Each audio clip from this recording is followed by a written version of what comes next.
inglés e incluso de la historia del derecho administrativo anglosajón, ¿no? De manera que pues entender los hitos principales que tienen este tipo de estados, como el francés, como el americano, como el inglés, facilita bastante el entendimiento integral de las bases principales del derecho administrativo. ¿Por qué inicié con el debate del federalismo? Porque de alguna manera todos los pasos y todos los hitos propios de la historia del derecho administrativo en Colombia al menos en algún punto nos llevaron a ese debate y nos siguieron llevando a ese debate. Claro, triunfó el centralismo en Colombia, se impuso una constitución bastante conservadora, de corte católico, y no se pudo concretar o materializar la idea del federalismo más allá de unas décadas, pero el debate sigue abierto en muchos sentidos y pues la idea es que identifiquemos las principales problemáticas para saber justamente cuáles fueron esas falencias de las que, por ejemplo, hablaba ahorita Valentina, ¿no? Que impidieron que de alguna manera pues lograra prosperar el federalismo en Colombia. Entonces, pues necesariamente pues, para entender como tal el nacimiento al menos de este derecho administrativo, muchos autores directamente se remiten al Estado absolutista, ¿no? Hay dos líneas.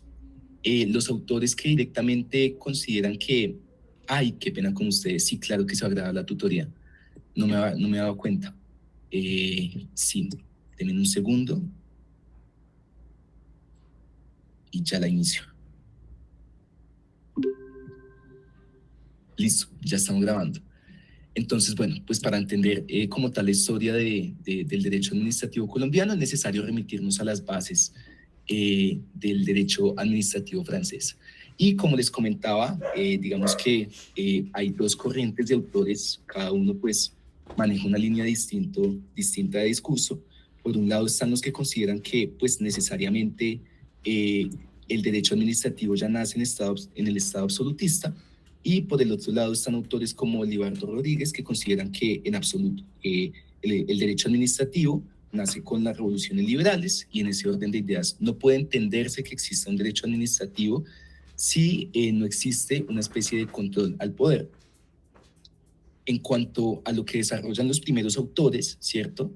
Que hablan como tal del Estado absolutista y de las bases, digamos, de ese Estado absolutista que permitieron luego el derecho administrativo, tal y como lo sostienen, no sé, autores como Ospina, como Pérez, digamos que se van encaminados por esa línea, y lo que señalan justamente es que a pesar de que en este momento existía una incipiente organización administrativa, ya existían una serie de instituciones que pueden considerarse en la actualidad como parte del derecho administrativo, ¿no?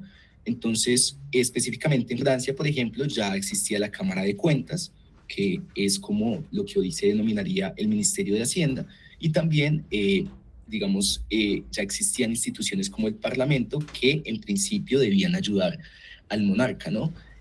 Sin embargo, autores como Libardo Rodríguez, que como les comenté no están de acuerdo con esta tesis, señalan justamente que no puede existir derecho administrativo en el marco de un Estado que se fundamenta en la opresión, en el privilegio y pues naturalmente en el desconocimiento de derechos individuales, ¿no?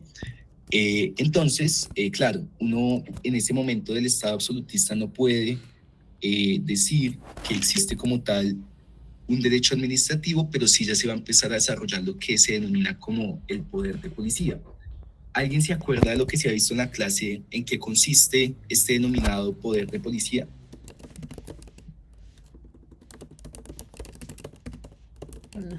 ¿O no lo han visto? Si no lo han visto, no hay problema.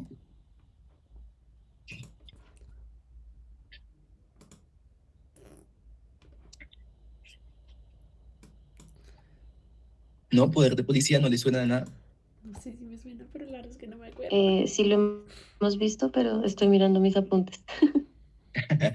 Ok. Bueno, digamos que normalmente Ya lo encontré, ya lo Genial, encontré. dime. Pues no sé, lo vimos como cuando vimos algo relacionado con el derecho del príncipe. Vimos que el estado de policía tenía el bienestar de los súbditos como el bien esencial. eh, y bueno, vimos más cosas, pero principalmente eso, como una forma de administración que estaba como en ese Estado, como no sé si alguien más puede complementar. Vale, Astrid, gracias. Pues en efecto, como lo mencionas, digamos que inicialmente está bastante vinculado, y bueno, María Paula creo que comentaba algo, y pues de alguna manera también está bastante vinculado con lo que mencionas, en el sentido de que, pues en principio era una especie de justificación, y esa justificación servía para implementar una serie de políticas, ¿no? Se puede ver desde el punto de vista del derecho del príncipe, pero a mí siempre me gusta verlo desde el punto de vista político, y pues va bastante de la mano con lo que señalaba la lectura de Foucault. Entonces, de alguna manera, lo que es el poder de policía es básicamente un conjunto de políticas, un conjunto de directrices, pues que tienen como justificación, en efecto, el interés general, salvaguardar la salubridad pública, la seguridad general, y básicamente facultan a la persona que esté a cargo del Estado, llámese príncipe en ese momento o en este momento presidente, a tomar una serie de medidas justamente para impedir que se materialicen ciertos peligros, ¿no?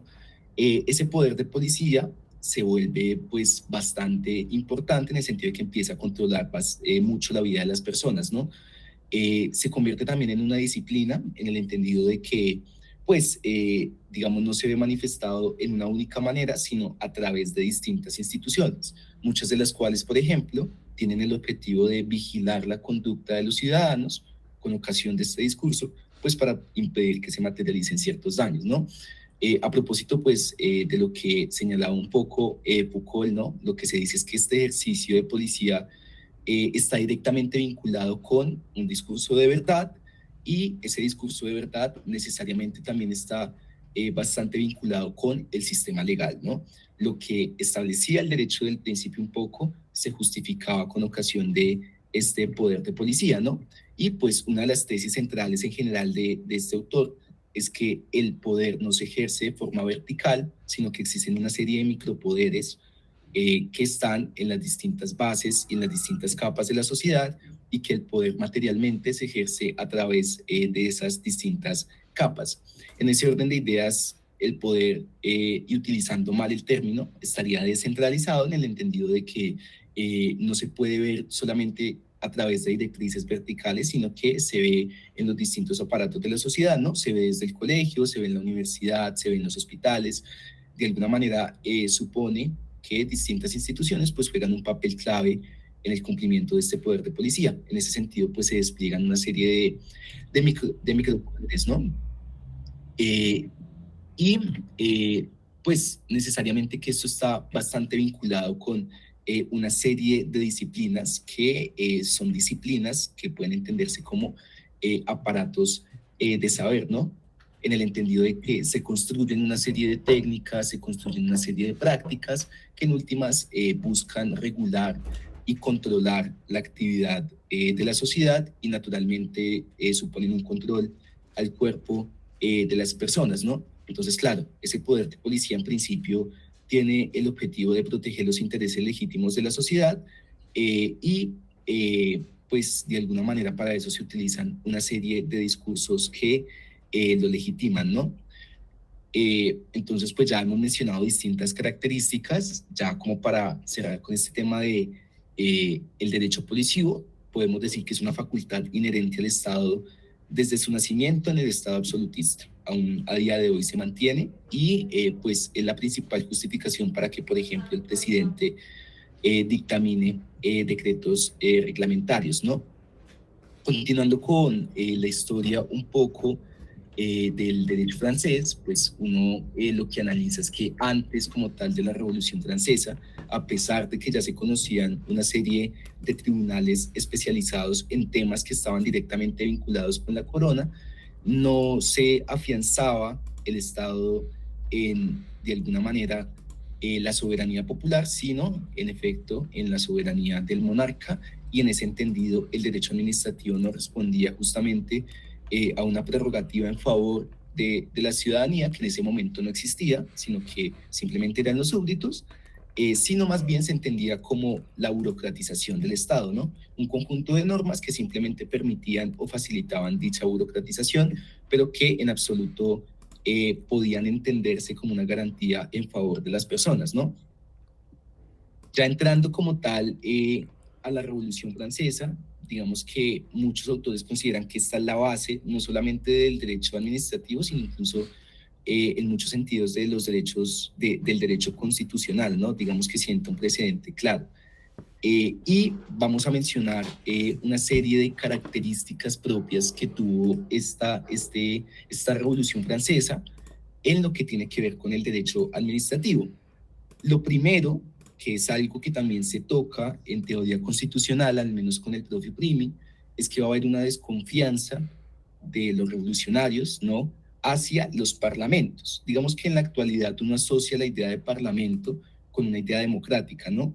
Entendiendo el parlamento como una institución que tiene el objetivo de representar a la población y pues cada país adopta un sistema dependiendo de si es parlamentario o no. Pero pues en muchos países lo que es el parlamento es el Congreso, ¿no? Y hay diferencias que son bastante sutiles, pero pues en términos generales, si estamos hablando de un Estado de Derecho, el parlamento cumple la función de representar al pueblo, ¿no? O al menos desde la teoría clásica. Pero en este caso, en ese momento, los parlamentos no eran eso, sino que eran unos jueces que se habían encargado de entorpecer bastante la tarea de la corona, ¿no? Entonces, con la revolución nace también una desconfianza hacia los jueces y hacia los organismos que se encargaban justamente de administrar justicia en el marco del Estado absolutista, ¿no? Entonces, la primera característica, al menos que nos interesa desde el punto de vista del derecho administrativo, es que se declaró una ley mediante la cual se declaraba que si un juez se intrometía en los asuntos del Ejecutivo, esto se iba a considerar como prevaricato, ¿no?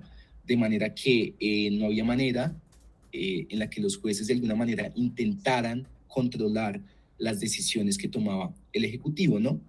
Y en ese sentido no existía ningún tipo de legitimidad para que naciera una jurisdicción de lo contencioso administrativo. Entonces, eso es lo primero. La segunda característica es que sienta la base del principio de legalidad, en el entendido de que el Estado fundamenta sus acciones con base en lo que establezca la ley que regula el procedimiento específico y no con base a su capricho o digamos que no con base a ningún tipo de arbitrariedad, al menos desde el punto de vista teórico, ¿no? De manera que esto pues va a permear los distintos sistemas jurídicos en el entendido de que todo accionar del Estado debe estar respaldado en una norma previa que así lo disponga. Y uno de los principios que sienta también y que se desarrollará con el tiempo, que es clave del derecho administrativo y que lo diferencia bastante del derecho civil, que en este momento deben estar viendo, es que el Estado solamente está facultado a hacer lo que expresamente le está permitido, mientras que los particulares en principio pueden hacer todo lo que no les está prohibido, ¿no? Entonces, esta es una característica esencial. Yo siempre pongo el mismo ejemplo y es el siguiente.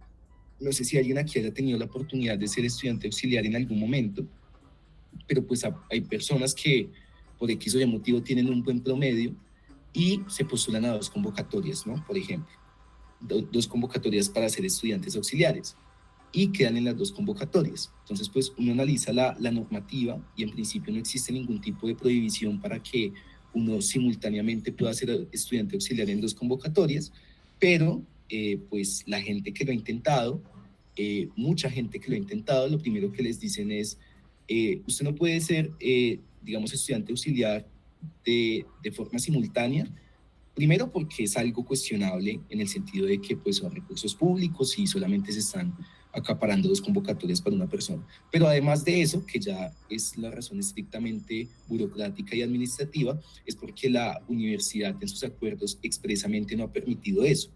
Y en ese sentido, la universidad, a pesar de que existe un vacío legal en ese tema, un vacío normativo en ese tema, pues la universidad no puede permitirlo, ¿no? No está expresamente permitido y el hecho de que no esté expresamente prohibido no faculta a la facultad como ente público de pues permitir que suceda eso, ¿no? Entonces, un poco también eso está vinculado con el principio de legalidad necesariamente. Ese sería como el segundo gran aporte. Lo tercero es que hablamos directamente de una obra de destrucción en el entendido de que la Revolución Francesa acabó con los cimientos básicos del Estado absolutista, pese a que dejó muchos, ¿no? Uno de ellos es el derecho de policía, naturalmente. Lo que va a suceder en la Revolución Francesa va a estar directamente anclado a lo que va a suceder pues, en muchas de las revoluciones liberales americanas, ¿no? Digamos que ya una cuarta característica importante es que el poder pues, se va a dividir, y en ese sentido vamos a hablar de que el derecho administrativo principalmente, y no pues para excluir a los demás, digamos que cada regla general tiene sus excepciones. Siempre que se enuncia una máxima general, uno siempre encuentra una excepción, y en este caso la máxima general es que, pues a pesar de que el derecho administrativo en principio es el derecho de la rama ejecutiva, pues se ve permeado en las distintas instituciones públicas, ¿no? Entonces, claro, uno de los antecedentes primarios de este derecho francés es que va a dejar pues, la división tripartita de la mano con un montón de teorías que así lo justifiquen, como la de Montesquieu, ¿no? Y aquí ya entramos a la parte que nos interesa un poco más, ¿no? Bueno, si alguien tiene preguntas, no duden en levantar la mano. La idea es que pues también esto pueda ser interactivo. No nos podemos ver lastimosamente en un salón de clase, que sería mi deseo, pero pues si alguien tiene algún tipo de pregunta, levanta la mano y lo discutimos, ¿no? Y aquí ya viene pues la aparición del Estado liberal clásico, que es una teoría que, a pesar de que uno pensaría que está anquilosada, que es vieja, que ya no responde a los desafíos de la actualidad, sigue aplicándose en muchos sentidos, ¿no? Y es importante entenderla para criticarla. Entonces, pues, el Estado liberal clásico va a establecer pues, la Declaración de Derechos del Hombre y del Ciudadano, y de alguna manera, pues, esto se va a convertir como una primera garantía para los gobernados, para la ciudadanía ya, ¿no? De alguna manera, la división de poderes que se propone desde Montesquieu, lo primero que establecía era que no podía de alguna manera el órgano judicial intrometerse en los asuntos del Ejecutivo. Digamos que era una máxima que dejaron los revolucionarios y que luego se vería más específicamente en lo que tiene que ver con el Consejo de Estado, ¿no? Entonces, de alguna manera, pues era bastante complejo cuestionar las decisiones de la administración. En ese orden de ideas, en 1799 se va a crear el Consejo de Estado, ¿no? El Consejo de Estado de alguna manera va a ser algo muy similar a lo que era el Consejo del Monarca en ese momento. Básicamente se constituyó inicialmente, ojo, estamos hablando de 1799, ya muy próximos a meternos en lo que sucedió con las revoluciones americanas y con las independencias acá, ¿no? Porque pues esto va a influir bastante. Ese primer Consejo de Estado, de alguna manera, va a tener el objetivo de redactar distintos proyectos de ley, va a ser la mano derecha de Napoleón, por decirlo de alguna manera, va a redactar distintos reglamentos de tipo administrativo, va a resolver un montón de problemáticas en materia administrativa, pero sobre todo va a ser el grado de consulta primario del jefe de Estado, ¿no? Y en ese sentido no se entendía como un órgano jurisdiccional en estricto sentido. Cuando vean teoría general del proceso, digamos que el término jurisdicción, al menos en derecho, es polisémico, es un término polisémico en el entendido que tiene muchos significados, pero normalmente pues se asocia en Colombia y se asocia en el sistema jurídico colombiano como la potestad de administrar justicia, ¿no? Y en ese sentido, ninguna institución del Estado, salvo la rama judicial, ¿no? Que es una institución que pues está compuesta por más instituciones, tiene la potestad de administrar justicia. Entonces, claro, inicialmente, al menos desde el nacimiento del Consejo de Estado, no puede entenderse el Consejo de Estado con jurisdicción. Más adelante sí, pero en ese momento específicamente no. Pero pues a pesar de eso, van a empezar a llegar una serie de conflictos al Consejo de Estado, y el Consejo de Estado va a ganar progresivamente un gran prestigio en ese sentido. Pero pues la principal característica de este Consejo de Estado incipiente es que de alguna manera no era independiente del soberano, pero pues era completamente distinto a la jurisdicción ordinaria, ¿no? No trataba asuntos civiles, no trataba asuntos comerciales, penales, sino que se enfocaba específicamente en todo lo que está vinculado con el Estado y el derecho del Estado, ¿no?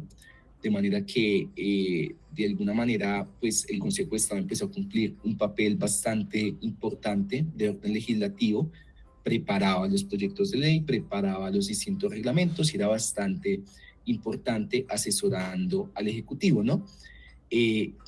Digamos que a pesar de que en 1799 se creó, pues va a ser muy difícil que se separe el Ejecutivo y que tenga una autonomía propia, que tenga la autonomía e independencia judicial que hoy se predica de los órganos judiciales, ¿no? Entonces, de alguna manera, pues inicialmente cumplía ese papel, pero después se va a modificar. Y con esto viene una de las nociones más importantes que se van a trabajar en la clase, y es la noción del poder público, ¿no? No sé si ahí me escuchen bien, están pasando los envueltos hasta ahora. Yo no he desayunado, pero espero que se escuche bien. Si no se escucha, me avisan, ¿sí? Bueno, les estaba comentando que pues con este Estado liberal van a ser el derecho administrativo definido en este caso por la noción de poder público. En este caso, la noción de poder público pues va a tener una serie de características. Básicamente, la noción del poder público supone que el Estado emite una serie de actos administrativos y que estos actos administrativos se dividen en dos, que son actividades de poder o autoridades o más bien o actuaciones de autoridad y actuaciones en las cuales el Estado no utilizaba su poder de mando, ¿no? Entonces, pues, básicamente son dos tipos de actos los que, de acuerdo con esta noción, tenía el Estado, que en este momento, pues, era un Estado estrictamente liberal. Las actividades de poder o las actividades de autoridad y las actuaciones en las cuales no se utilizaba el poder de mando, ¿no? Que se denominaban como actos de gestión. Entonces, pues, de alguna manera, lo que se decía es que de ninguna manera la jurisdicción podía controlar los actos de autoridad, dado que se entendían como políticas propias del Estado. Y en ese orden de ideas, al entenderse como políticas del Estado, la jurisdicción no podía entrometerse en ese tipo de asuntos. No era de su competencia. Si lo hacían, caían en prevaricato. Entonces, no era algo que estaba dentro de sus posibilidades.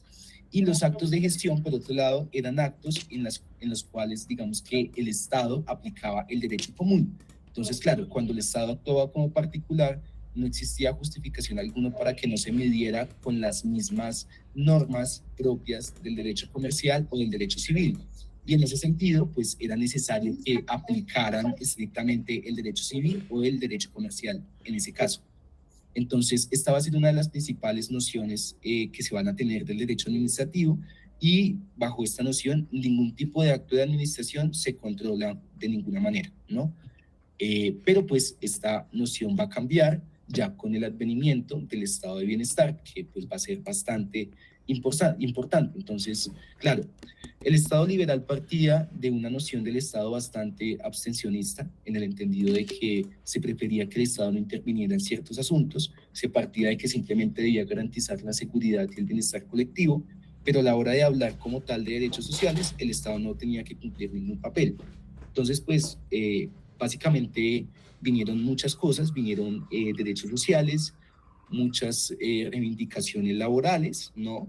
El sistema de seguridad social es producto necesariamente de ese estado de bienestar, de igual manera, pues ya se empezó a pensar en un estado que actuara no solamente desde el punto de vista de la seguridad y desde el punto de vista de los actos de autoridad, sino se empezó a pensar en un estado que cumpliera un papel importante, sobre todo en lo que tiene que ver pues con la injusticia social, ¿no?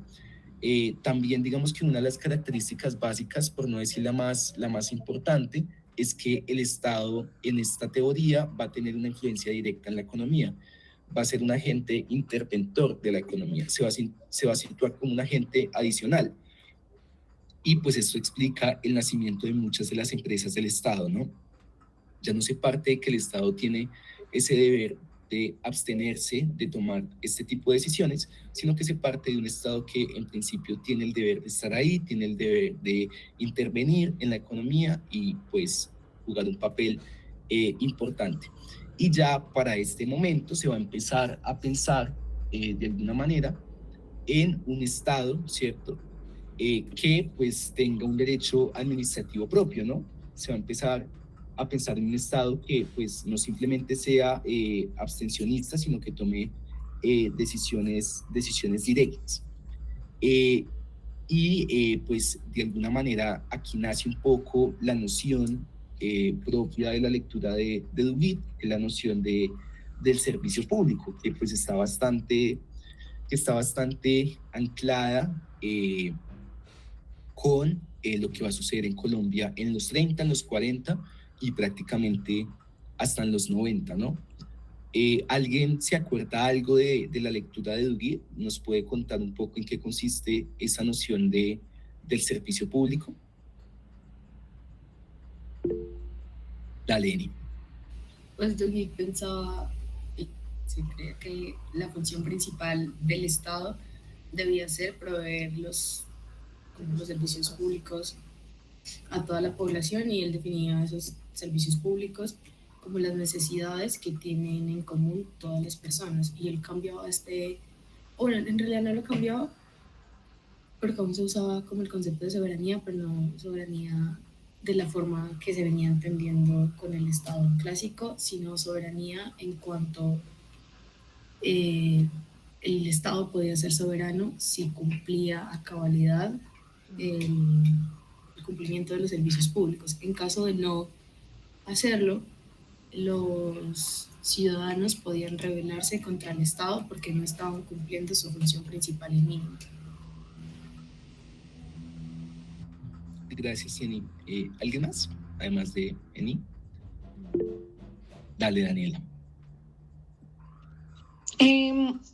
Pues también hablaba un poco como de la noción de legitimidad, que va de la mano con la de soberanía, pues en este caso de Duguid, porque decía que el Estado era legítimo también en la medida en que prestara estos servicios públicos. Básicamente la teoría de los servicios públicos era como la respuesta a los problemas que había causado este derecho administrativo liberal o las teorías liberales anteriores. Entonces era como si el Estado sí tiene que intervenir en la economía, pero pues para prestar los servicios públicos que deben ser prestados exclusivamente por el Estado para cumplir con estos deberes que tiene con las personas, con la ciudadanía. Gracias, Daniela. En efecto, digamos que el Estado va a empezar a cumplir un papel más protagónico, de la mano también con lo que decía Eni. Y aquí voy a hacer un pequeño paréntesis, porque claro, estamos hablando de Estado absolutista, pasamos a Revolución Francesa, Estado liberal, características básicas de ese Estado liberal, al menos desde el punto de vista administrativo, y ahorita estábamos en el estado de bienestar, ¿no? Para explicar como tal la noción de servicio público, que es una noción clave para entender cómo se va a configurar el Estado colombiano.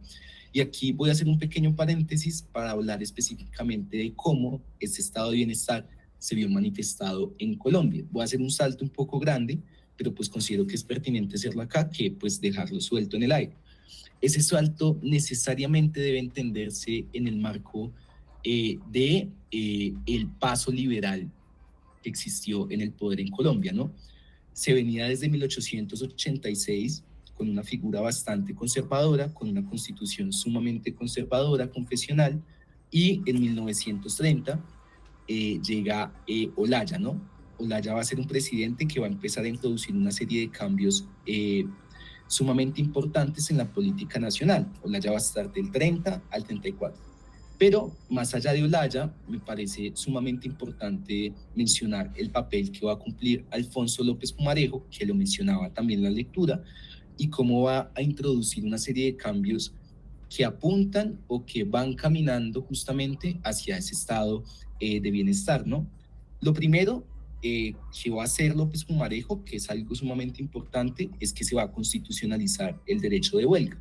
En la actualidad es algo normal, pero en ese momento se concebía la huelga como algo propio de revoltosos, no se consideraba como un derecho, las personas que lo hacían era porque no querían trabajar. Hay algo de ese pensamiento en la actualidad, pero al menos se reconoce que la huelga existe como derecho, y él lo que hizo fue constitucionalizarlos.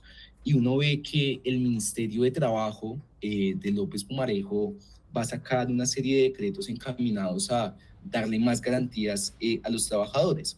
lo cual, al menos desde mi punto de vista, es paradójico teniendo en cuenta el origen de López Pumarejo, ¿no? López Pumarejo era un banquero, pero pues siendo bastante privilegiado se dio cuenta de que no había manera de que se concibiera la construcción de un Estado si no se daban ciertos derechos sociales básicos, ¿no?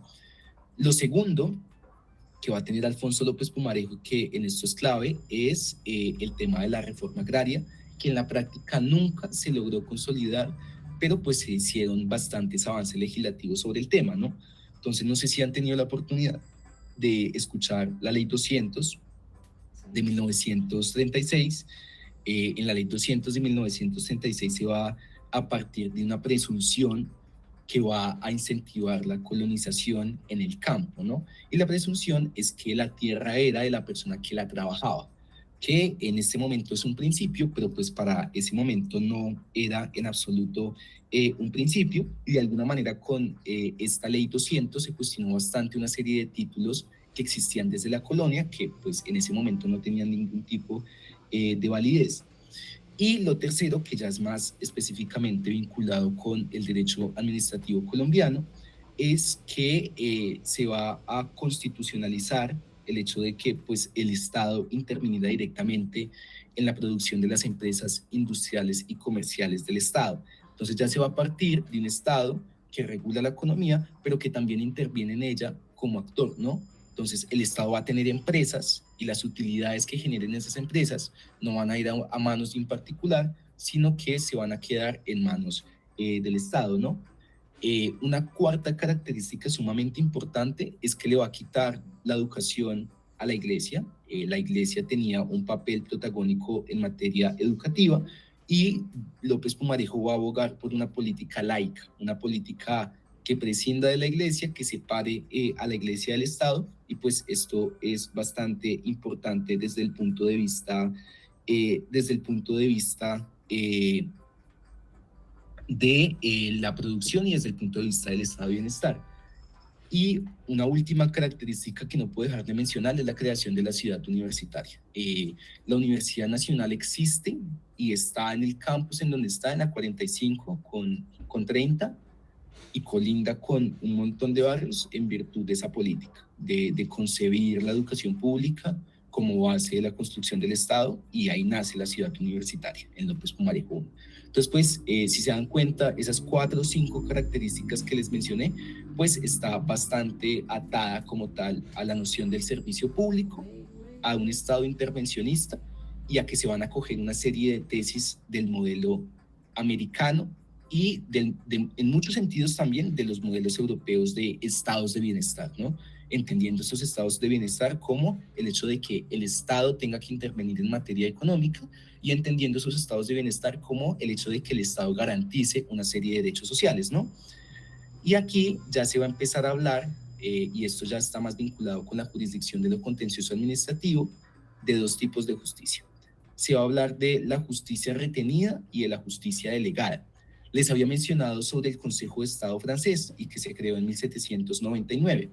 Entonces, lo que se decía justamente con este Consejo de Estado es que no tenía autonomía ni tampoco tenía independencia para tomar decisiones de manera autónoma, ¿no? Entonces, lo que se decía es que pues el estadista o la persona que estuviera a cargo en el poder de alguna manera administraba justicia de forma directa en muchas ocasiones en todo lo que tiene que ver con asuntos propios de la administración, ¿no? Entonces, por ejemplo, si no le gustaba algo al jefe de Estado, si no le gustaba una decisión que había tomado, podía revocarla unilateralmente, y de igual manera, si quería tomar una decisión, en este caso, en virtud de la teoría del derecho administrativo desde la noción del poder o de neta autoridad, pues podía tomar las decisiones sin ningún tipo de problema. No había de alguna manera algún tipo de límite. En ese sentido, pues se partía de que no existía ningún contrapeso, en este caso, a las decisiones que tomaba el ente administrativo. Y ya después se va a empezar a hablar de una justicia delegada. La justicia delegada específicamente significa que se crea una jurisdicción o una línea, ¿cierto?, de la rama judicial autónoma e independiente, mediante la cual de alguna manera se controlaban las decisiones que tomaba el administrativo, ¿no? Los entes administrativos. Y para eso van a ser muy importantes dos fallos. Estos dos fallos son como en gran parte, digamos, son sumamente importantes en el derecho administrativo y las tesis de las que van a partir se van a cooptar como tal por las instituciones públicas en Colombia, específicamente por el Consejo de Estado colombiano, que es el fallo Blanco y el fallo Cadot, ¿no? Son dos casos que se van a dar en Francia, uno se va a dar en 1871 y el otro se va a dar en 1889. Entonces, hablemos del primero, hablemos del fallo Blanco. En ese momento ya nos empezábamos a situar en el marco de un Estado que estaba avanzando a intervenir en la economía y a ser un agente importante en materia económica, ¿no? Entonces, de alguna manera, el fallo Blanco es básicamente una muestra de que el Estado ya estaba interviniendo en materia económica. En términos muy generales, a propósito específicamente de los supuestos fácticos, ¿no? Se trata del caso de una empresa de tabaco francesa, ¿no? Ya en este caso, digamos, esta empresa era del Estado, que tenía un camión, ese camión atropella una niña y de alguna manera pues el padre de la niña busca demandar al particular, ¿no? Busca demandar a la persona que iba manejando el camión, pero también demanda al Estado, ¿no? Entonces, en este caso se va a pronunciar el Consejo de Estado francés ya con mucha más autonomía y pues va a sentar distintas cosas, ¿no? Lo primero que va a decir es que todos los conflictos, todos los posibles litigios en los que el Estado pueda ser parte, ¿cierto? De los cuales el Estado pueda ser parte, son litigios que son competencia de la denominada jurisdicción de lo contencioso administrativo, que es algo que en la actualidad aún se mantiene. Ese va a ser como el primer principio, ¿no? Lo segundo es que, de alguna manera, el derecho administrativo necesariamente debe tener sus propios principios. Entonces, por ejemplo, ahorita les enunciaba que el Estado solamente está habilitado a hacer lo que expresamente le está permitido, ¿cierto? En ese orden de ideas no puede hacer nada más allá de eso. Y también un tercer principio que va a sentar es que todo acto en el cual se preste un servicio también va a ser conocido por la jurisdicción de lo contencioso administrativo. Entonces quiero que alguien por favor me colabore, abra la ley 1437 del 2011, actual CEPACA, y pueda leer el primer inciso del artículo 104. No sé si alguien me pueda colaborar. Digamos que en términos generales, este código regula todo lo que tiene que ver con el proceso administrativo y con el proceso de lo contencioso administrativo, que ya es en materia judicial. Entonces, no sé si alguien pudo. Paula, adelante. Artículo 104 de la jurisdicción de lo contencioso administrativo. La jurisdicción de lo contencioso administrativo está instituida para conocer, además de lo dispuesto en la Constitución Política y en las leyes especiales, de las controversias y litigios originados en actos, contratos, hechos, omisiones y operaciones sujetos al derecho administrativo en los que estén involucradas las entidades públicas o los particulares cuando ejerzan función administrativa. ¿Está ahí? Sí, señora. Gracias, Paula Camila.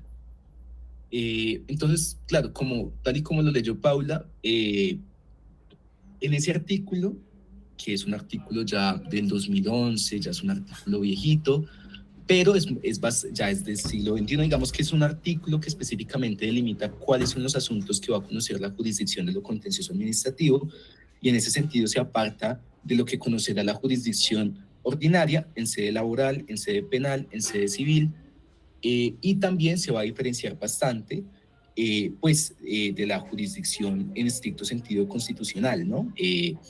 Entonces, digamos que la máxima autoridad de ese contencioso administrativo es el Consejo de Estado, y todos los conflictos que puedan derivarse de la sana interpretación de ese artículo 104, pues básicamente son conocidos por la jurisdicción de lo contencioso administrativo, ¿no? Entonces, pues ese fallo Blanco va a sentar un precedente importante en ese sentido. Lo segundo, el segundo fallo, es el fallo Cadot. Ya para el fallo Cadot se han establecido principios como tal del fallo blanco, pero en este fallo Cadot ya directamente hablamos de un tema pues estrictamente laboral, ¿no? Y básicamente, ¿en qué consistió? ¿Cuáles eran sus supuestos fácticos básicos? Básicamente en Marsella, en la ciudad, se suprime un puesto pues que estaba en cabeza de un ingeniero que hacía parte como tal de la inspección de caminos. Entonces él demanda directamente a la entidad y dice como no tenían justificación para desemplearme, en el entendido de que no tenían justificación para suprimir ese puesto en específico. Entonces, con este fallo, digamos que el Consejo de Estado va a terminar consolidando el poder que tenía, en el sentido de que ya va a empezar a decir que su justicia no es una justicia delegada, es decir, no se trata de que el jefe de Estado o de que el jefe de gobierno le delegó la tarea de administrar justicia, sino que ya hace parte de la administración de justicia y en ese sentido no tiene ningún inconveniente en tomar decisiones que sean contrarias a la voluntad de ese jefe de Estado, que es lo que se denomina autonomía. Digamos, la independencia o la autonomía es la posibilidad de que el Consejo de Estado, por ejemplo, pueda llegar a controlar las decisiones que toma pues, el Ejecutivo. Entonces, hay un ejemplo que deja ver esto muy claramente en la actualidad, y es lo que sucedió hace poco con la CREC. No sé si vieron la noticia, ¿no? Entonces voy a compartir pantalla, a ver si se puede ver un poquito, si se puede ver algo. Y es básicamente que de alguna manera pues este fallo blanco, este fallo Cadot va a sentar principios que pues en la actualidad son bastante normales, pero que para ese momento al menos no lo eran, ¿no? Y pues uno ve en la actualidad cómo de alguna manera la rama administrativa controla bastante el poder judicial. Entonces, pues, tal y como están viendo en pantalla, se trata de un caso en el cual el Consejo de Estado pues tuvo en cuenta una medida cautelar que había sido solicitada para impedir que el gobierno de forma directa tomara medidas en la CREC, que son, bueno, digamos que existen una serie de comisiones de regulación de servicios públicos que pues van de la mano con los precios. Entonces, es un claro ejemplo de cómo, digamos, el Consejo de Estado como máxima autoridad de lo contencioso administrativo controla las decisiones de la administración, que es algo que profundizaremos más adelante, la manera en la que puede hacerse esto, pero pues el fallo Cadot, al menos desde el punto de vista del derecho administrativo y del derecho comparado, pues va a ser sumamente importante en esta materia, además porque pues las sentencias que inicialmente se plantearon en Colombia tienen bastante justificación de la línea de la doctrina francesa, ¿no? Entonces, bueno, ya las compañeras nos hacían, digamos que un recuento de lo que es la noción del servicio público. No voy a profundizar más en ella, pero sí, de alguna manera, en las críticas que se le hicieron a esta noción del servicio público, ¿no?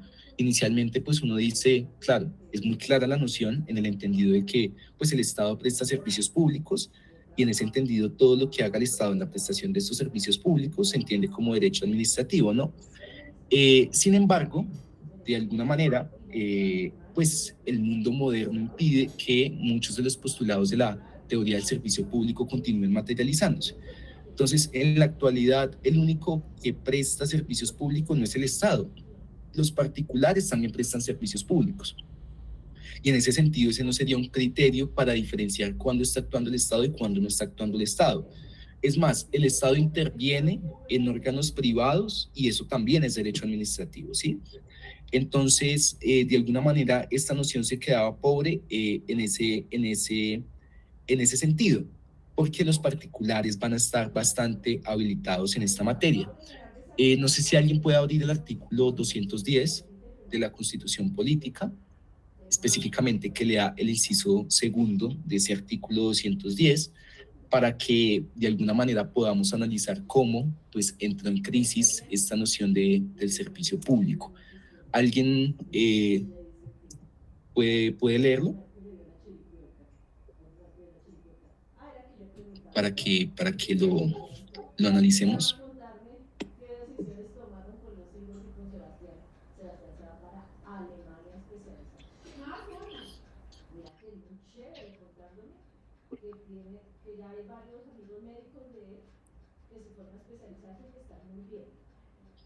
¿No? ¿Nadie? ¿Se fueron? Dale, María Paula. ¿Todo el artículo? No, empieza a leerlo solamente hasta el segundo inciso. Ok. Las entidades del orden nacional descentralizadas por servicios solo pueden ser creadas por ley o autorización de éste, con fundamento en los principios que orientan la actividad administrativa. Los particulares pueden cumplir funciones administrativas en las condiciones que señale la ley. Hasta ahí. Gracias, María Paula. Entonces, pues, tal y como lo leyó María Paula, ya en la Constitución Política se habla de la posibilidad de que los particulares presten servicios.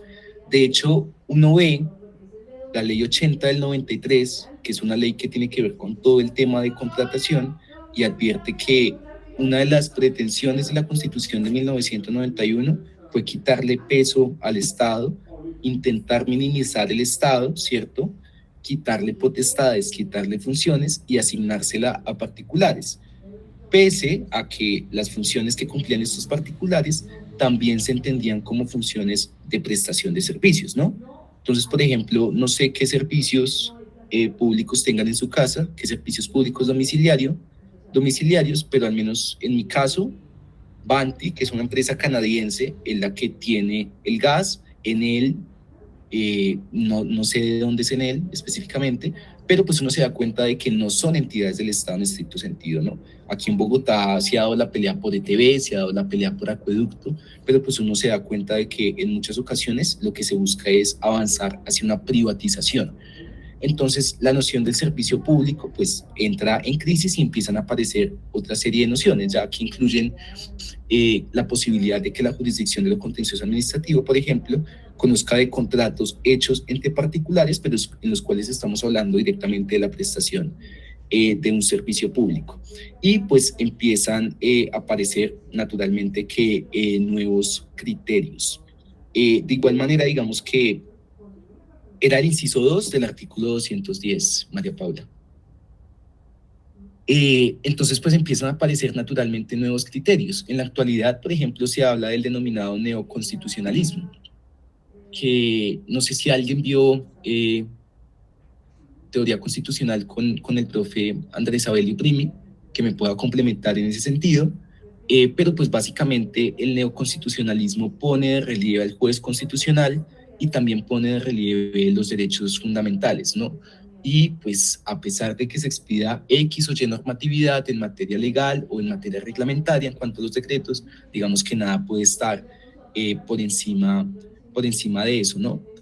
De igual manera, digamos que con todo esto ya pues empezamos a llegar a una serie a un estado que tiene múltiples matices, ¿no? Que las voy a concretar en este momento, que son una serie de retazos que fueron quedando de las teorías. Digamos que no se tienen que entender las teorías como excluyentes, ¿cierto? No se pueden entender de esa manera como teorías excluyentes, sino complementarias, en el entendido de que fueron construyendo lo que se conoce como derecho administrativo. Primera característica, lo que es el denominado poder de policía. El Estado puede tomar medidas para salvaguardar el interés general, ¿no? Es una de las principales características. Segunda característica, el Estado sigue interviniendo en materia económica. Lo hace a través del Banco de la República, lo hace a través de las empresas industriales y comerciales del Estado, lo hace a través de sociedades de economía mixta e interviene de forma directa en la economía. Tercero, lo tercero es que ese segundo punto enunciado no supone que se le hayan quitado, o más bien supone también que se le quitaron muchas potestades al Estado, y eso significa que muchos servicios públicos no solamente son prestados por particulares, no solamente son prestados por el Estado, sino también son prestados por particulares. Y un cuarto punto es que en la actualidad, pues la jurisdicción de lo contencioso administrativo tiene una independencia absoluta, ¿cierto? Tal y como poco a poco se fue construyendo desde Francia, paralelamente también se fue construyendo en Colombia, y en ese entendido el Consejo de Estado no depende en absoluto de la rama ejecutiva y controla todo el tiempo las decisiones que tiene la rama ejecutiva, como lo hemos podido analizar. Entonces, pues es importante tener de alguna manera esos nuevos paradigmas. ¿Para qué? O más bien, digamos que yo siempre me enfoco en la pregunta. Creo que la pregunta es más importante que la respuesta, en el sentido de que las respuestas cambian todo el tiempo, pero las preguntas se mantienen en el tiempo. Y pues, ¿para qué de alguna manera acudir a las instituciones del derecho administrativo francés para explicar un poco las instituciones del derecho colombiano? Para mí, una de las principales razones es lo que les mencionaba del trasplante. Uno ve que en serio existen instituciones que son muy similares a las francesas, pero pues Colombia tiene sus particularidades. Digamos que es un conjunto de retazos, porque tenemos el sistema penal acusatorio que en absoluto digamos que sigue la línea francesa, por ejemplo, sino más la americana, pero pues tenemos instituciones como el Consejo de Estado que tienen matices muy similares al derecho administrativo francés, ¿no? Entonces, pues, cuando uno analiza lo que sucedió en Colombia, específicamente lo que tiene que decirse en cuanto a Consejo de Estado y Derecho Administrativo, pues uno se da cuenta de que Simón Bolívar buscó seguir bastante las instituciones francesas, ¿no? Y aquí hay un matiz, voy a hacer un pequeño paréntesis para hacer un matiz bastante importante, y es que tanto Simón Bolívar como Francisco de Paula Santander, claro, eventualmente tuvieron convicciones sustancialmente distintas, y muchos autores señalan, específicamente hay uno que señala, cuyo apellido no me acuerdo en este momento, que pues, digamos, donde estudiaron ellos, donde tuvieron la oportunidad de estudiar, ese hecho influyó bastante en el modelo político que concibieron. Santander tuvo más la oportunidad de acercarse al conocimiento de la Revolución Norteamericana, y Bolívar abogaba más por la concepción francesa, ¿no? Y uno lo puede ver en los discursos, uno lo puede ver en las políticas. Entonces, por ejemplo, Santander abogaba por un Estado, o más bien, muchos dicen que, digamos, que es el padre, entre comillas, del Partido Liberal, o que muchos de las personas que lo apoyaban se van a ir para el Partido Liberal, pero Santander, naturalmente, que abogaba por un Estado que no fuera centralista, a diferencia de Bolívar, ¿no? Entonces uno ve que, pues en 1917 se creó el Consejo de Estado, pero se creó para apoyar específicamente lo que dijera el presidente, ¿no? Al igual que lo que había sucedido en Francia con Napoleón, ¿no? Entonces, pues, la creación de este Consejo de Estado en 1817, no en 1917, sino en 1817, ahí está mal en la diapositiva, pues va de la mano con un órgano que debe apoyar lo que hace el presidente, que de alguna manera debe recomendar lo mejor para que tome las decisiones, pero que de ninguna manera se va a entender como autónomo, ¿no? Sino que va a ser todo el tiempo, pues, dependiente de lo que diga el Ejecutivo. Entonces, este órgano se va a ratificar en múltiples ocasiones. Se consagrará en 1832, pero luego se va a volver a quitar en la Constitución de 1843, y va a volver a establecerse finalmente en la Constitución de 1886, inicialmente de manera muy, muy incipiente, ¿no? En la Constitución de 1886, digamos que se va a constituir simplemente como un órgano consultivo, y pues va a empezar a tratar una serie de conflictos en los que haga parte la administración, pero siempre fallando en términos generales a favor del Estado. En ese sentido no se entendía como completamente independiente, ¿no? Entonces, como que uno se da cuenta que la línea que siguió el Consejo de Estado francés va muy de la mano con la línea que siguió el Consejo de Estado colombiano en cuanto a su independencia. Digamos que la fue ganando paulatinamente.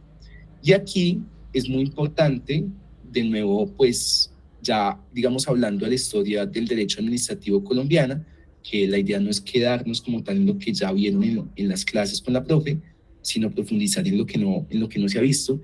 Aquí ya tenemos que necesariamente acudir a las diferencias entre lo que fue el centralismo colombiano tal y como se plasmó, ¿cierto?, con el Estado federal, ¿no?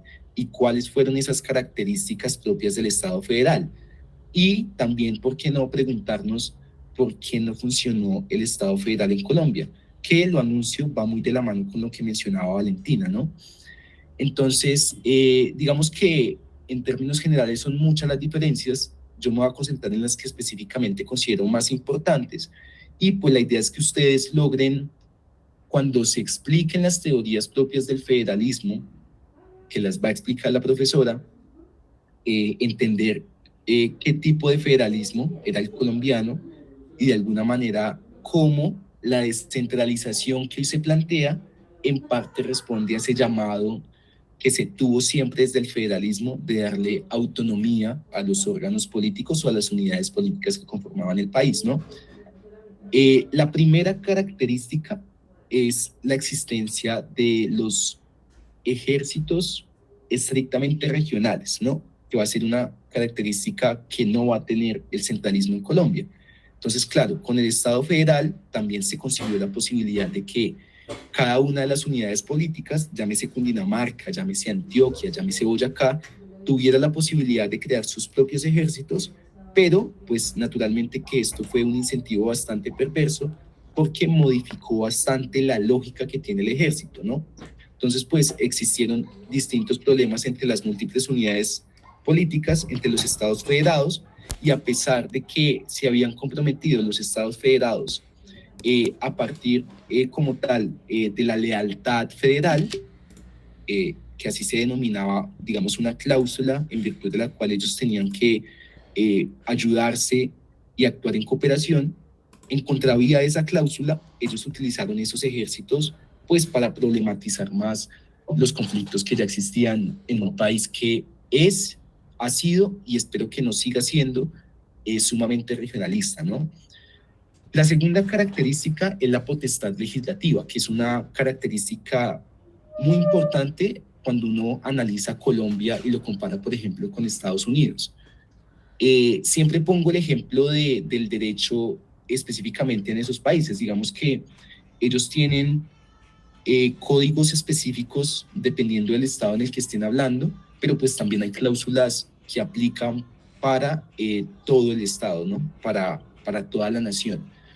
Entonces, digamos que una de las características del Estado federado en Colombia es que se constituyó con una potestad legislativa en cabeza de los distintos departamentos, que así se conocen en la actualidad, pero bueno, que en un marco estrictamente teórico eran unidades políticas. Entonces, esas unidades políticas van a tener potestad legislativa y esa potestad legislativa les va a permitir pues tomar cierto tipo de decisiones, ¿no? Y lo que va a cambiar con el Estado centralista es que pues de alguna manera la potestad legislativa está en cabeza del Congreso. Entonces pues uno se da cuenta que quien tiene la potestad tributaria es el Congreso. El único ente en Colombia que puede colocar un impuesto es el Congreso. Las asambleas departamentales y los consejos municipales solamente pueden limitarse a regular lo que está vinculado con las tasas y contribuciones y demás características de los asuntos estrictamente tributarios, pero no se puede meter a colocar un impuesto, nunca, ¿cierto? Cosa que era distinta con las unidades políticas existentes en el federalismo, que incluso también va bastante vinculado con lo que señalaba hace un momento Valentina. Y paradójicamente aquí viene una tercera característica, y es que los liberales abogaban en ese momento de la historia por la liberalización completa de la economía, mientras que los conservadores abogaban más por incentivar la producción local e incentivar la artesanía local para 1886, y pues esto va a marcarlos bastante, ¿no? Una cuarta característica que lo van a ver próximamente en el texto de Kalmanovitz, que creo que aún no se ha subido, es que los estados federales que existieron en Colombia permitieron que la ciudadanía tuviese un vínculo más directo, ¿cierto?, con la administración pública. Personalmente yo me crié en Bogotá, bueno, una parte en Boyacá, pero pues uno se da cuenta en Bogotá que todo está en Bogotá, ¿no? Es decir, las distintas instituciones están en Bogotá normalmente. Eso es un problema bastante grande, porque supone que los estados periféricos o que no quedan tan cerca del centro tienen una burocratización precaria y todo es sumamente lento, y los trámites son sumamente lentos, si lo son en Bogotá, lo son más allá. Y pues también va de la mano con el hecho de que, digamos que existe un vínculo de legitimidad cuando la ciudadanía paga un impuesto, por ejemplo, y ese impuesto se ve reflejado de forma directa en una obra local, ¿no? Entonces, el hecho de que el Congreso tenga la potestad tributaria y que las asambleas departamentales y los consejos municipales no la tengan, pues supone una crisis de autonomía y pues les impide tomar bastantes decisiones en asuntos estrictamente locales, ¿no?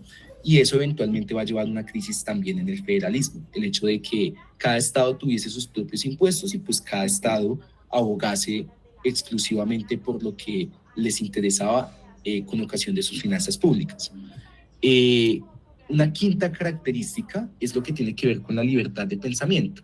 Los liberales por esencia eran laicos, abogaban por un Estado sin iglesia y de igual manera esto se veía reflejado en materia educativa, ¿no? A diferencia de lo que sucedía con los conservadores, que abogaban más por un Estado confesional en el cual tuviese una importancia superlativa la Santa Sede, que la iglesia de alguna manera fuera el órgano central de la moral de la nación, ¿cierto? Y los liberales no van a abogar por esa idea. De hecho, hay múltiples textos muy, muy interesantes que hablan del vínculo de la masonería justamente con los federalistas en ese momento, que eran liberales radicales, ¿no? E incluso un vínculo entre esa masonería e instituciones como por ejemplo la Universidad Nacional. Tenemos que acordarnos que la Nacional se crea, si no estoy mal, en 1873, no estoy seguro, pero se crea en el marco del Estado federal, ¿no? Y va a tener características federales, es decir, se va a partir de una educación pública laica y se van a crear inicialmente las facultades de medicina, derecho e ingeniería. Entonces, como que la libertad de pensamiento va a ser una de las características clave de los liberales en Colombia y de los liberales en el mundo, diría yo. A pesar de que, pues, de alguna manera en materia económica tengan tesis bastante cuestionables, pero ya digamos que ese es un asunto que no nos compete. Entonces, digamos que en términos generales esas son las características principales y es importante mencionar, como les comentaba, que el debate entre centralistas y federalistas está también bastante mediado por lo que estaba sucediendo en el mundo. Francia adoptó un modelo centralista, Estados Unidos adoptó un modelo federalista, y así como les estoy mencionando estos dos países, puedo mencionarles un montón de países que adoptaron modelos distintos, ¿no?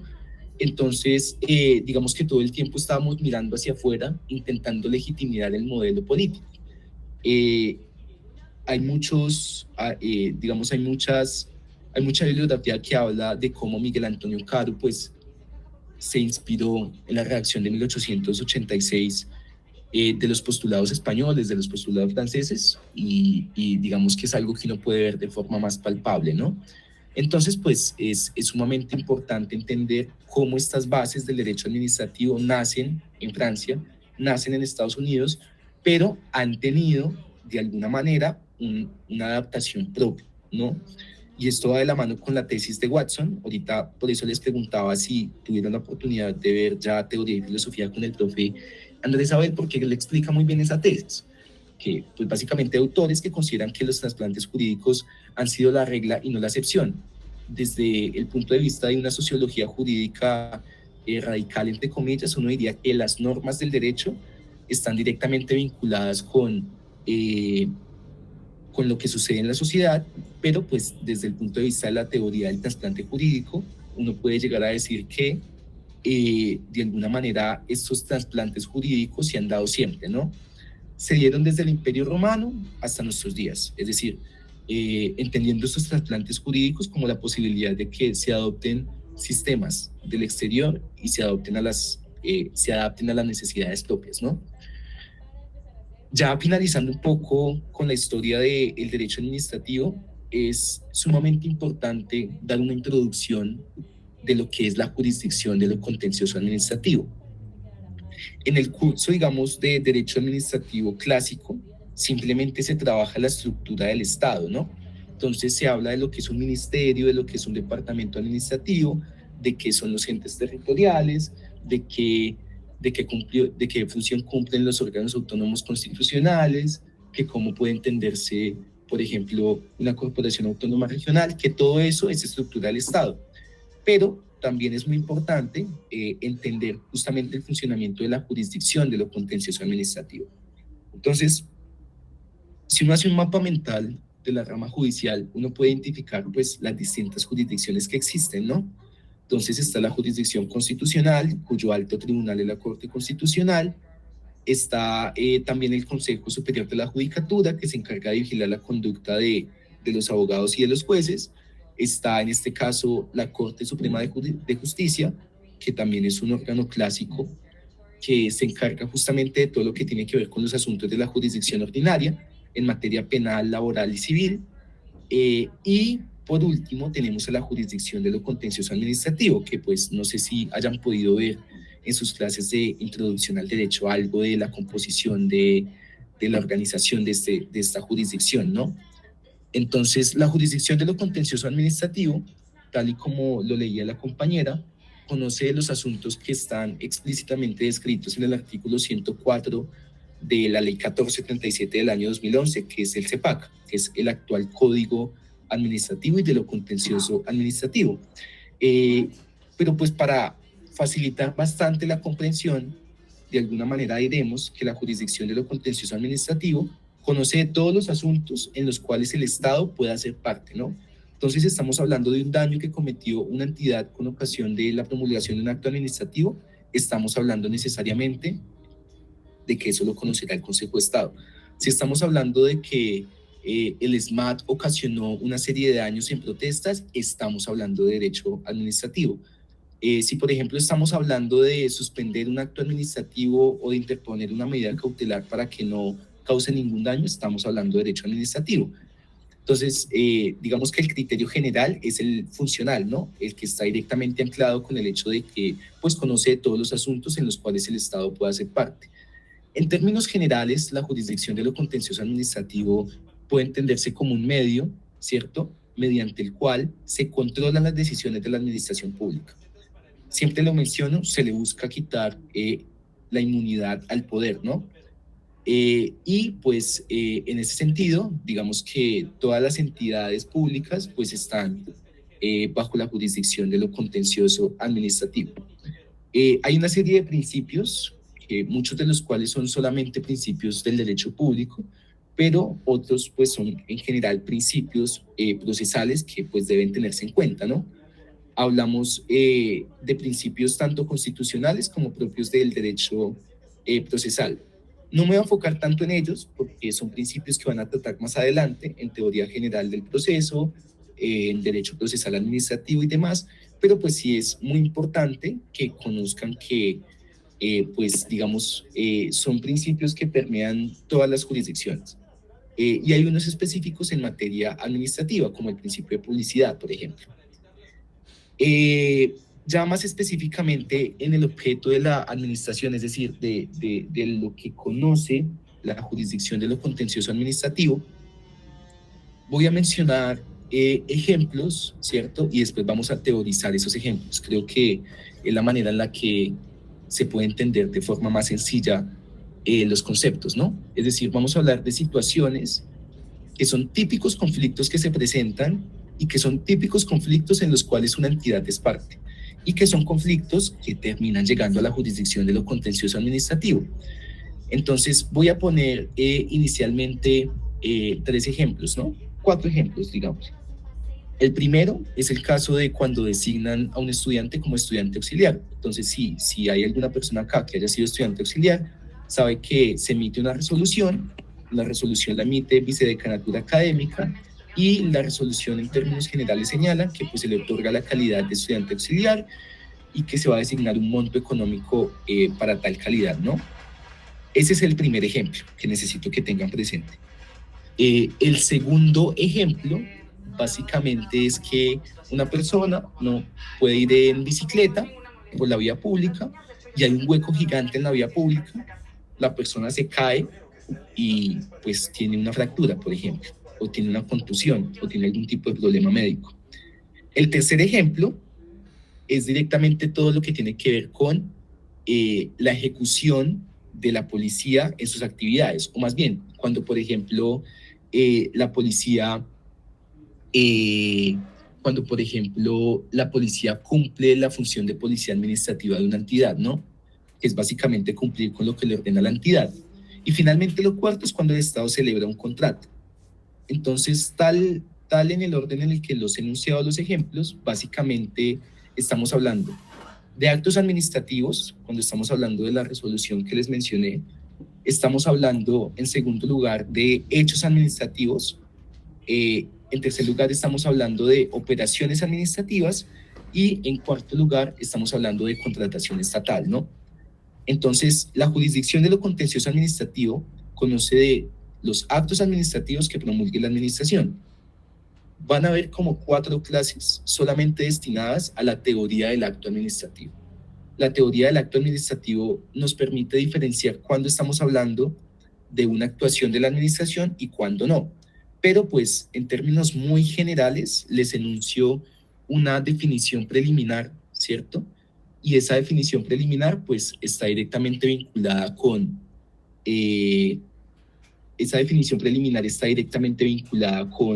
lo que es el acto administrativo. Entonces, el acto administrativo es una declaración de voluntad, ¿cierto? Es una declaración de voluntad de la administración pública. La administración pública puede entenderse como cualquier ente público, ¿cierto? Después se profundizará en cuáles son los entes públicos y cuáles no, qué es un organismo, qué es una entidad, etcétera. Pero básicamente es una decisión unilateral de un ente público que tiene efectos jurídicos, ¿cierto? En ese sentido, no todo lo que publique Petro, por ejemplo, es un acto administrativo, ¿cierto? Pero sí, muchas de las decisiones que toman son actos administrativos en el entendido de que tienen efectos jurídicos. ¿Efectos jurídicos para quién? Eso se profundizará en la teoría del acto administrativo. Para una persona o para un grupo de personas, por ejemplo, ¿no? Entonces, eso en cuanto a actos administrativos. En cuanto a hechos administrativos, que fue el ejemplo que puse con este tema de la vía, de alguna manera hablamos de que el Estado, por omisión o por acción, puede cometer daños antijurídicos. Y en ese sentido, de alguna manera, el Estado debe responder cuando tenga un vínculo directo con esos daños antijurídicos que se cometan. Coloqué el ejemplo de la vía porque es el típico ejemplo de que el Estado, digamos que tiene el deber de garantizar que la malla vial esté en las mejores condiciones, en las condiciones más idóneas, y si se le llega a causar un daño a un particular con ocasión de alguna manera, esta omisión del Estado, el Estado debe contestar por esa omisión. Pero no solamente contesta por omisión el Estado, también por acción. Yo me imagino que han escuchado los mal llamados falsos positivos, que son ejecuciones extrajudiciales, en las cuales el Estado ha sido condenado, ¿no? Entonces, de eso hablamos cuando hablamos de hechos administrativos. Cuando hablamos específicamente de operaciones administrativas, que fue el ejemplo que puse de la policía cuando ejerce funciones de policía administrativa, como por ejemplo cerrar un bar o un establecimiento de comercio, hablamos de que las operaciones administrativas son la ejecución de los actos administrativos. Entonces, simplemente para mencionar un ejemplo, digamos que el distrito toma la decisión de clausurar un bar por los sonidos que hace, porque genera contaminación auditiva, emite un acto administrativo y ese acto administrativo pues tiene efectos jurídicos, ¿no? Pero ese acto administrativo se diferencia de la operación administrativa. La operación administrativa es ir al local y cerrar el establecimiento de comercio. Pero en esa operación administrativa pueden pasar muchas cosas, ¿no? Es decir, una cosa es que sea válido el acto administrativo, que en efecto existan una serie de fundamentos de derecho que justifican la promulgación de ese acto administrativo, y otra cosa muy distinta, ¿cierto? Es que cuando se esté cerrando ese establecimiento de comercio, se cometan daños al inmueble, por ejemplo. Que la policía vaya, tumbe un montón de mesas, tumbe vidrios y cometa daños. Esas son las operaciones administrativas. Y finalmente hablamos de los contratos. Ustedes van a ver una clase solamente de contratación estatal, entonces no me voy a quedar en el tema, pero todo lo que tiene que ver con contratos también lo conoce la jurisdicción de lo contencioso administrativo. Entonces hablamos en términos generales de 3 tipos de responsabilidades que puede tener el Estado. La responsabilidad contractual, que son los daños que puedan cometer en el marco de un contrato. Hablamos de la responsabilidad extracontractual del Estado, que son todos los daños que se pueden cometer con ocasión de omisiones o acciones del Estado. Y finalmente, hablamos de la responsabilidad que pueda llegar a tener el Estado con ocasión de la promulgación de los actos administrativos. Entonces, si se dan cuenta, de alguna manera es una especie de teorización de lo que se ha venido hablando y de las ocasiones en las cuales acudimos directamente a la jurisdicción de lo contencioso administrativo, ¿no? Hay, digamos, más... por ejemplo, en la responsabilidad extracontractual es completamente un mundo. O sea, hay especializaciones de responsabilidad extracontractual en sí mismas. Hay especializaciones de contratación estatal, digamos que son mundos muy amplios del derecho administrativo en los cuales no me voy a quedar, pero pues me interesa que sepan cuáles son los conflictos que específicamente conoce la jurisdicción de lo contencioso administrativo, ¿no? Y pues, digamos, dejando esto de lado, me gustaría específicamente enfocarme en la organización que tiene la jurisdicción de lo contencioso administrativo. Digamos que cada jurisdicción tiene una organización distinta, también cada especialidad en la jurisdicción ordinaria la tiene, ¿no? Uno ve que, por ejemplo, en materia penal hay jueces de circuito, hay jueces municipales, hay jueces tribunales de distrito, hay jueces tribunales de distrito especializados, tienen una organización bastante compleja, pero pues la organización de la jurisdicción de lo contencioso administrativo es bastante simple, la verdad. Entonces, uno advierte, ¿no? Que básicamente sigue 3 líneas. En primer lugar está el Consejo de Estado, que es la máxima cabeza de lo contencioso administrativo, le siguen los tribunales administrativos y le siguen los jueces administrativos, ¿no? Entonces, digamos que hay una serie de factores mediante los cuales se determina la competencia de cada una de estas secciones, o más bien de cada uno de estos niveles, ¿no? Sobre eso se profundizará en la clase de Derecho Procesal Administrativo, pero pues lo enuncio preliminarmente, que considero que es importante que se sepa cuál es la organización que tiene en ese sentido el Estado, ¿no? Entonces, la base primaria de la jurisdicción de lo contencioso administrativo son los jueces administrativos. Hay determinados asuntos que conocen en única instancia, pero hay otros asuntos que permiten que se apele y en ese caso llegan a los tribunales administrativos, así como hay asuntos que directamente son conocidos por el Consejo de Estado, ¿sí? Y el Consejo de Estado falla y es la última decisión en esa materia. Entonces, de alguna manera, pues existen múltiples factores mediante los cuales se determina la competencia, ¿no? Hablamos, por ejemplo, del factor objetivo, que supone directamente acudir a la naturaleza del asunto. Hablamos del factor subjetivo, el factor funcional, pero pues no me gustaría quedarme en estos factores porque sé que es algo que se va a profundizar en la clase de Derecho Procesal Administrativo. De momento me interesa que sepan qué tipo de asuntos conoce la jurisdicción de lo contencioso administrativo y cuál es la organización que tiene esa jurisdicción de lo contencioso administrativo. Y ahora, y ya con esto finalizaríamos la tutoría, la idea es que nos centremos específicamente en la figura del Consejo de Estado y en la forma en la que está dividido ese Consejo de Estado, ¿no? Bueno, aquí les tenía un poco el panorama general de la jurisdicción en Colombia, es decir, de la rama judicial, pues para que